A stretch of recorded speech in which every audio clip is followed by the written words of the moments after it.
আসসালামু আলাইকুম। আশা করি সবাই ভালো আছেন।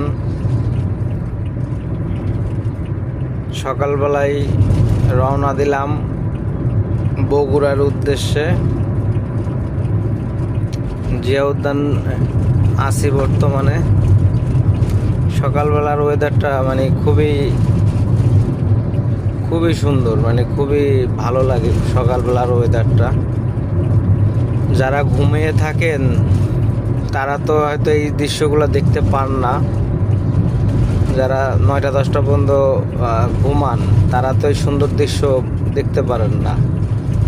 আসলে সকালবেলা উঠলে ফজরের নামাজ পড়লে দিনটা যে কত যে ভালো যায়, সেটা যে এই কাজগুলা প্রতিদিন পালন করে তারাই ভালো বুঝতে পারে। তো আশা করি সবাই ভালো থাকবেন, দোয়া করবেন সুস্থ মতো যেন ঢাকা ঢুকতে পারি।